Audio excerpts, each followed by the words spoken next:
Si vous souhaitez être à la une du meilleur de l'actualité camerounaise, alors vous êtes au bon endroit. Abonnez-vous simplement et activez la cloche de notification pour être toujours les mieux informés. Bien sûr, vos commentaires sont toujours les bienvenus.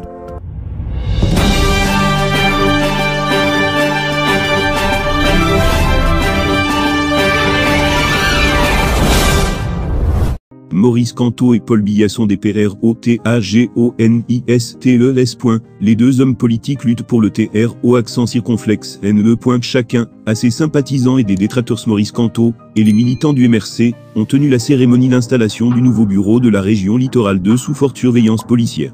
La place des fêtes de la mairie de Nkongsamba a été déclarée indisponible pour des manifestations publiques, le cercle municipal a été interdit. L'hôtel Ferré a été scellé, après que la Société de recouvrement des créances, SRC, a assuré que l'établissement lui doit de l'argent. Maurice Kamto et ses militants ont finalement choisi le siège du parti situé à Nkongsamba. L'ancien ministre du gouvernement de Paul Biya a fait des déclarations appréciées par le public venu nombreux pour entendre la voix de leur leader. L'une d'elles est la position du mouvement pour la renaissance du Cameroun, MRC, par rapport aux élections présidentielles et législatives. Pour l'artiste Gaston Abéalia Général Valsero, Maurice Kamto a quelque chose de très particulier, si on veut le comparer au patron du Rassemblement démocratique du peuple camerounais, RDPC. Paul Biya. Maurice Kamto, c'est le vrai président, l'autre, Paul Biya, NDLR, est un menteur. Il n'y a pas plus grosse déclaration que la sortie de Maurice Kamto. Mais la vérité, c'est que quand le changement est inéluctable, même les actes de conservation les plus compliqués deviennent des actes de changement, exprime Général Valsero. À ses yeux, ils ont tout fait. Ils ont même scellé un hôtel pour qu'il n'y ait pas cette manifestation.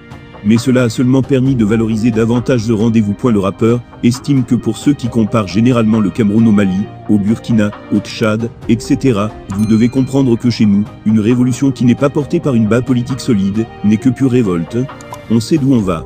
On sait qui on est. L'homme de médias Benjamin Zdebase a également abondé dans le même sens que Valsero. Du respect pour les militants du MRC. On peut, comme moi, ne pas être militant du MRC, on peut ne pas aimer leur chef Maurice Kamto. Force est néanmoins de reconnaître le courage et la résistance des militants de ce parti, note-t-il. La raison de cette reconnaissance est simple. Chargés régulièrement par la police, embastillés par le régime, perturbés dans leur vie professionnelle, ils ne renoncent pas, et chaque fois qu'ils le peuvent, se regroupent, malgré les risques, pour montrer leur attachement à leur parti et à ses idéaux sans exiger ni frais de transport, ni à manger, ni à boire. Franchement, je leur tire un grand coup de chapeau. Abonnez-vous simplement et activez la cloche de notification pour être toujours les mieux informés. Bien sûr, vos commentaires sont toujours les bienvenus.